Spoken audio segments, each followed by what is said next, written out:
Hey stop, tu roules sur le boulevard Tintin? Cet album est fait pour toi. Les coulisses d'une œuvre, les cigares du pharaon.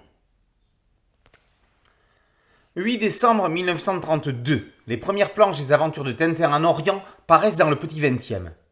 Elles se poursuivront jusqu'au 8 février 1934 pour un total de 124 planches. Plus tard dans l'année, les éditions Casterman publieront le récit en album avec le sous-titre Les cigares du pharaon. Pour la première fois, Hergé s'est affranchi de l'abbé Walaise. Hergé commencera à refondre l'album en 1942 avant de l'interrompre l'année suivante. Il terminera cette nouvelle version seulement en 1954. Avec la participation de Dominique Maric, Philippe Godin nous invite dans les coulisses des cigares, mais aussi dans les travaux réalisés par Hergé à la même période. Ce quatrième épisode est un pivot, une charnière dans l'œuvre de Hergé. Le scénario commence à être construit. On n'est plus dans une simple succession de scénettes et d'événements comme dans les épisodes précédents, mais on n'est pas encore dans la maturité et le professionnalisme que l'on découvrira dans le Lotus Bleu. L'histoire navigue entre réalité et fantaisie débridée. Hergé dans une période créative foisonnante qu'il a encore du mal à canaliser. Hormis pour la bande dessinée, il travaille également beaucoup pour la publicité, qu'on appelait alors la réclame. Une semaine avant le démarrage de l'histoire dans la presse, Hergé propose une splendide carte aux ambiances exotiques. Elle présente l'essentiel l'Eurasie, avec des personnages locaux. On y voit Tintin et Milou sur une embarcation en pleine mer d'Oman. Dans les cigares, Hergé met en évidence sa fascination pour l'Égypte ancienne, avec le tombeau de Kiosque. La couverture de Petit 20e, du 19 janvier 1933, est inspirée d'un bas-relief conservé au Louvre.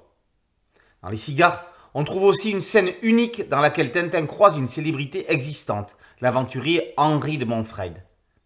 Dans les cigares, plus exactement dans la dernière version, on assiste à un paradoxe temporel. Le cheikh Patrache Pacha est ravi de rencontrer Tintin, dont il a suivi toutes les aventures, dont Objectif Lune, qu'il n'est pas censé avoir encore vécu. Les versions précédentes montraient Tintin en Amérique puis Tintin au Congo, ce qui restait plausible. L'anomalie vient du fait qu'un éditeur anglais n'ayant pas encore publié Tintin au Congo ait demandé un changement. Au final, c'est très drôle. Parmi les coulisses remarquables conservées ici, on peut admirer des croquis et portraits de Germaine, à la mine de plomb ou en sanguine. Magnifique. On apprend que Roberto Rastapopoulos, qui fait ici sa première apparition, est la reproduction d'un personnage issu du film Le Lion des Moghols de 1924. On connaissait l'influence de Benjamin Rabier sur Hergé, on redécouvre celle de Jean de Brunoff, avec des éléphants cousins au premier degré de Babar. Quick et Fluke ne sont pas en reste. En pleine montée du nazisme, ils caricaturent les dictateurs européens.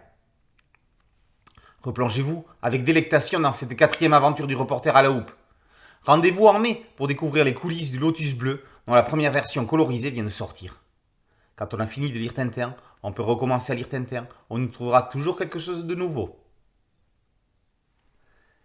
Tintin Hergé, les coulisses d'une œuvre, tome 4, Les cigares du pharaon, par Philippe Godin et Dominique Maric, d'après Hergé, est paru aux éditions Moulinsart. Boulevard BD, c'est un podcast audio, un site dédié et une chaîne YouTube. Merci de liker, de partager et de vous abonner. A très bientôt sur Boulevard BD. Ciao.